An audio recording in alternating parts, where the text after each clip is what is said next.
Tonight, Iran takes aim at Israel for the first time since the ceasefire. Israel calls it a grave mistake, new threats of a wider war. I'm Charlie Daggett in northern Israel near the border with Lebanon as Israel launches new strikes against Hezbollah targets in southern Beirut. Also tonight, the Iran war at 100 days. I'm Olivia Rinaldi, traveling with the president in New Jersey. Costly stalemate or victory at hand? What's next for the war in Iran? Searching for suspects. Gunfire at a busy street festival in Ohio sends people scrambling for their lives. Multiple people shot. Oh, lady got shot. I'm Jonah Kaplan in Toledo. This park should be bustling right now. Family fun, community celebration. Instead, it's a quiet worry that nobody wants. Pope Leo makes a star turn in Spain. I'm Chris Livesay in Madrid, where Pope Leo is mixing faith and pop culture to win back Catholics. Highway hazard. A truck carrying fireworks puts on an unexpected show on a Tennessee interstate. All that, plus the World Cup kicks off this week. I'm Gwen Baumgartner in Inglewood, California. 48 teams, 3 host countries, and endless security challenges. Plus, workers at SoFi Stadium are going on strike. Why worry? This is the CBS Weekend News from New York with Jerika Duncan. Good evening, everyone, and thank you for joining us this Sunday. Tonight, a dangerous turn threatening the already fragile ceasefire in the Middle East. Iran has fired multiple waves of missiles at northern Israel, the strikes lighting up the night sky and sending people rushing to shelter. Most of the missiles appear, though, to have been intercepted, and this video is from Kermanshah, Iran, close to the border with Iraq. People in the streets cheering with the missiles flying overhead. For its part, Iran is demanding Israel stop its attacks on Lebanon, those strikes intensifying this weekend. CBS's Charlie Daggett is in Tel Aviv and leads us off tonight. Charlie. Good evening, Jerika. For the first time since the ceasefire went into effect in April, Iran has launched missiles toward Israel tonight, largely contained to the north, but the situation is on a knife edge here across Israel. The Iranian retaliation tonight came after Israeli forces bombed suspected Hezbollah strongholds in southern Beirut. And that's just days after President Trump said he managed to rein in Israeli Prime Minister Benjamin Netanyahu from bombing the Lebanese capital. So we traveled to northern Israel today with Israeli soldiers right to the border with Lebanon, where troops have been pushing deeper into that region in order to establish a sort of buffer zone there. So residents that we spoke to said despite any promise of a ceasefire, they're still coming under rocket and drone attacks nearly every day. So Iran had threatened a swift retaliation, Jerika, warning residents of Israel to watch the skies tonight and saying that U.S. bases in the region had become legitimate targets after these new Israeli airstrikes. Charlie Daggett in Tel Aviv, thank you. Now to the White House reaction on what is 100 days of this conflict with Iran. CBS's Olivia Rinaldi has been traveling with the president this weekend in Bridgewater, New Jersey. Olivia, what more do you know? Good evening, Jerika. President Trump told several outlets he is asking Israel not to retaliate against those Iranian strikes, hopeful that he can somehow preserve this very fragile ceasefire. We're very close to having a deal, and if we don't have a deal, we'll do it one way or the other. Either way, we win. While President Trump tells NBC News that a deal to end the war is near, U.S. Central Command says it shot down 2 Iranian drones that were threatening ships in the Strait of Hormuz on Saturday. More than 50,000 U.S. troops remain in the region, and President Trump says he won't consider bringing them home until a deal is reached. I think we'll keep them there until such time as we have a completion. And when we have a completion, you will see things like you've never seen. The war is testing President Trump's support. One of his key 2024 campaign promises was that he would not start another endless war. They said, he will start a war. I'm not going to start a war. I'm going to stop wars. Did you break that promise to the American people? No. I had to stop a country, very powerful, very dangerous country, from having a nuclear weapon. But the costs to Americans are still adding up. Moody's Analytics estimates that the Iran war has cost Americans about $100 billion, or nearly $750 per household. Yes, gas prices are down, but it still cost $70 to fill my car this morning, which is twice what it was last summer. That's what voters are talking about. President Trump is spending the night at his New Jersey golf club and not returning to Washington. That's because tomorrow he's going to attend Game 3 of the NBA Finals at Madison Square Garden. Jerika? Yeah, heavy security there at Madison Square Garden. Olivia Rinaldi, thank you. To Ohio now, where police are still searching for the suspects who opened fire at a street fair this weekend. Several people were hurt in the gunfire that sent many scrambling for cover. CBS's Jonah Kaplan is in Toledo with the latest developments. A much calmer scene, Jonah. Jerika, it's not the calm here that people wanted. It's a perfect Sunday evening. This place should be hopping right now, packed with families for this big festival. But instead of everyone being outside, they're inside, worried about what might happen next. Cell phone video captured the moment when hundreds of people scrambled for safety at Toledo's 53rd annual Old West End Festival. Despite a heavy police presence, lady got shot. 12 people were struck in the crossfire. 2 of them are in critical condition. Toledo police are calling it a gunfight. It appears as though there was at least 2 shooters. I think they were probably shooting at each other. Tito Aguilar was there with a friend, and he took this video. You got hit in the head? Oh, my God. I thought I was going to get hit. I could have swore I heard something pass by my head, too. According to officials, the victims range in age from 14 to 61 years old. Detectives and investigators are asking people to check their cell phone video and pictures as the manhunt goes into its second day. We're going to need the community's help when the time comes. A bunch of people were out there that can probably help us with our investigation. We'll take all the information there is.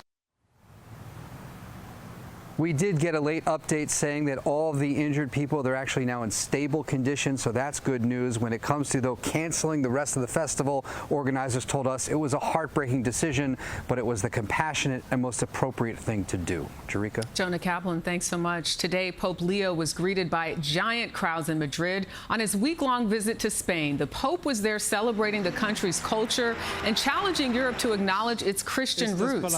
CBS's Chris Livesay is in the Spanish capital traveling with the Pope. Chris.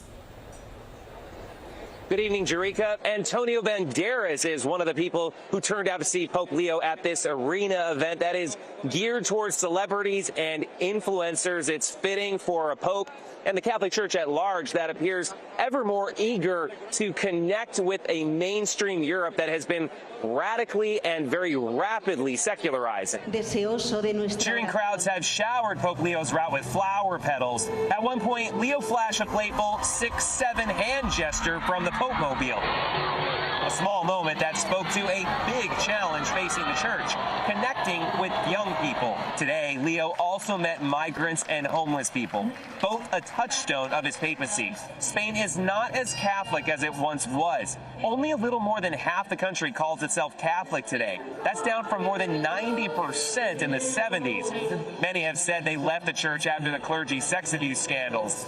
Now, events like today's are proof that millions will turn out to see the Pope, Jerika. But the big challenge for the Catholic Church in Spain and around Europe is, will they come back on Sunday? Chris Livesay, thank you. Well, what a show this weekend on Interstate 75 in Tennessee. A pickup truck and box trailer full of fireworks caught fire, causing explosions. Many of them, those fireworks traveling in every direction. Fortunately, no one was hurt. Turning to the weather now, severe storms battered millions this weekend from the plains to the east. It happened quickly. The sudden wind sent people at this New York City rooftop pool scrambling and coolers flying. In West Virginia, 5 people were hurt after winds tore through a ballpark there. So what is ahead? Let's check in with CBS News meteorologist Andrew Kozak. Andrew.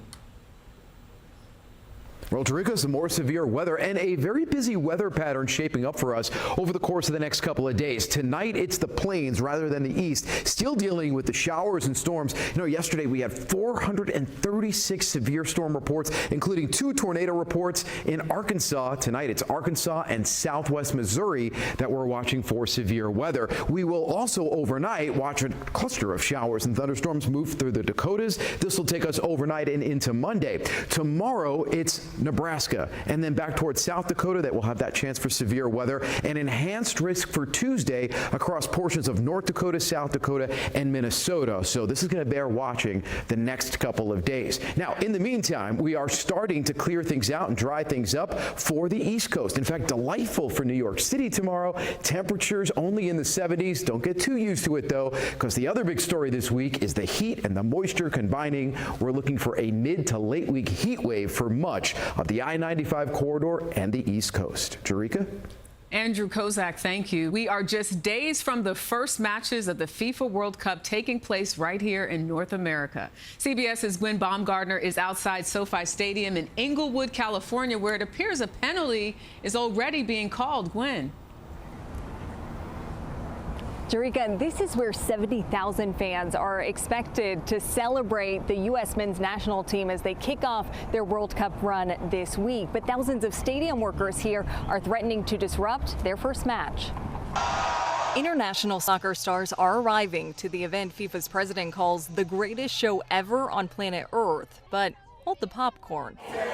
Hospitality workers here at SoFi Stadium voted Friday to authorize a strike, demanding better pay, job protections from AI, and assurances that immigration enforcement won't happen at SoFi, where Yolanda Fierro works. Myself and my co-workers are a little bit scared for coming to work because I do have a lot of employees that are here on working visas. In a statement to CBS News, Legends Global, which manages food and beverage at SoFi Stadium, said in part that it, quote, remains committed to reaching a fair agreement. Security is another pressing issue. There are so many things that could go wrong.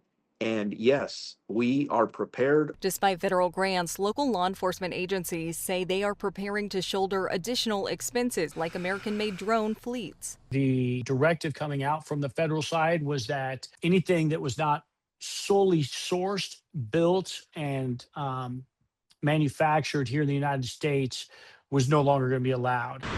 The directive follows heightened international threats as the war with Iran continues. Iran's team arrived in Mexico today and is scheduled to play 2 matches in LA, but the team must travel in and out of the U.S. on match days. And additionally, Iran has accused the United States of denying some visas to members of their support staff. However, the U.S. State Department says they have granted all necessary Iranians with visas. Jerica? Gwen, thank you so much. Straight ahead on the CBS Weekend News, meet a community that's all American when it comes to fish. And dragged by a grizzly bear, how one man survived. Stay with us.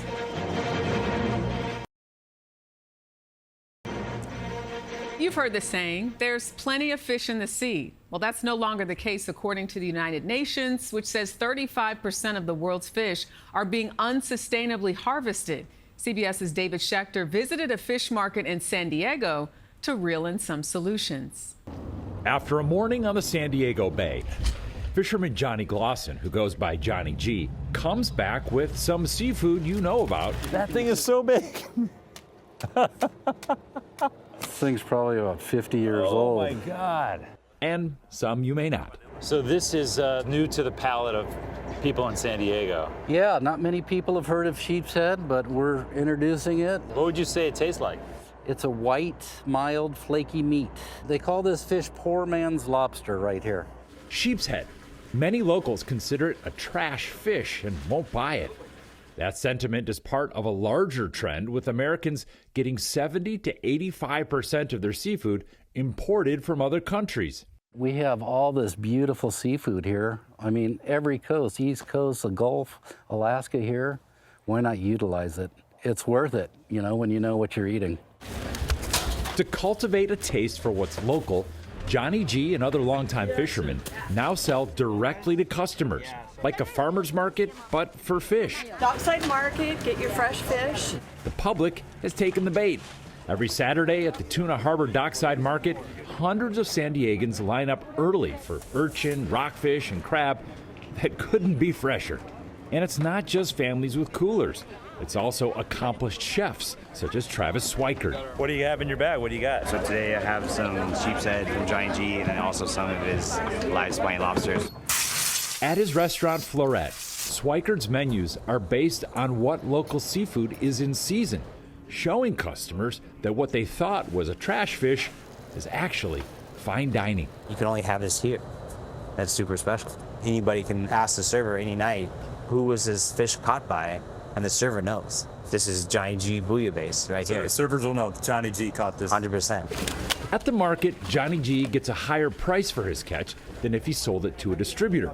So he's making more money while needing to catch fewer fish. I take what I need out of the ocean, I bring it in, I try to get the most money for it, and then go do it again. It's a sustainable, profitable, local, and delicious vision for what commercial fishing can be in this country. David Schechter, CBS News, San Diego. Still ahead on the CBS Weekend News, a weather forecast that's really hot.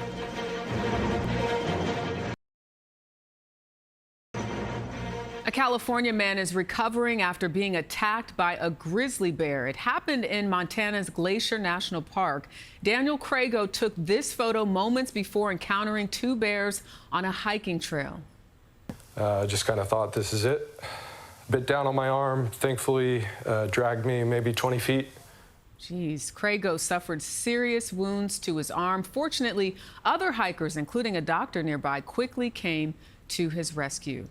Tonight, a new level of dedication from one meteorologist unbothered by the heat. Noah Simmons of our CBS affiliate in Fort Smith, Arkansas, was on the air last night covering a tornado threat when a studio light caught fire, and it got worse fast. If you're just now joining us, we just had a fire in the studio, but we got 2 tornado warnings, so we got to keep tracking this and covering this live as this lifts its way northward through Simmons kept reporting. As a producer worked to put out the fire, no one was injured. I'm not that dedicated. Tonight, Broadway celebrates its best at the 79th Annual Tony Awards. It's happening at New York's Radio City Music Hall with pop star Pink as the host.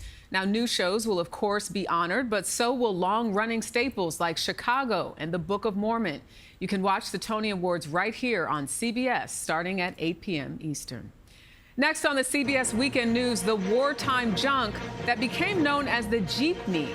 Don't know what it is? We'll show you, but first, a look back at this day in history. On this never-to-be-forgotten occasion when our king and queen paid the first state visit to America, the friendship of the two peoples was welded even more firmly than before. He found refuge from his fans in his Memphis mansion called Graceland. It was described as the one place in the world where he could get away from it all. Today, the privacy ended. Graceland was open to the public. A lot of parents describe rock and roll music as sounding like noise, while the sound of construction is music to the ears of rock and rollers. We end tonight on the streets of San Francisco. As CBS's Itai Hod reports in our Weekend Journal, the city's last jeepney is on a roll. Every time Mario De Mira slides behind the wheel and turns the key, he holds his breath. Sometimes you've got to work with it, give it a couple turns, pray a little bit. After a few tense moments, oh, there we go. They're off. A little clunky, but not bad for a vehicle that's been around for almost 80 years. It's called a jeepney, San Francisco's most photographed vehicle you've never heard of. The jeepneys in the Philippines are very ornate. After World War II, the U.S. left military jeeps behind in the Philippines. Locals stretched them out, hand-painted them, and used them for public transportation. Do you get a lot of reactions when you drive this car? Of course. I mean, if you look around, people are staring, they're waving. Mario is the assistant director of Soma Filipinas, San Francisco's Filipino cultural district, and the man behind the wheel of the last jeepney in the city. Many Filipino families were displaced. But even this beloved icon has hit a speed bump. Back in the Philippines, the government is putting the brakes on jeepneys, phasing them out for modern vehicles. Would it be sad to see these gone? It would. You know, I get it. Like, you want to modernize your transportation, but I think you got to do it in a way that still holds on to a piece of that history and that culture. And speaking of history, today it arrived in the form of thick white smoke billowing from the tailpipe, bringing the tour to an early close. It's part of the charm of these vehicles. Yeah. Part of the charm and part of the headache. But if there's one thing Mario knows, this jeepney will be back to continue fueling more memories. And that's not just blowing smoke. Itai Had, CBS News, San Francisco. I love all of Itai's pieces. Well, that is the CBS Weekend News for this Sunday. We thank you for watching. I'm Jerika Duncan in New York. Have a great week.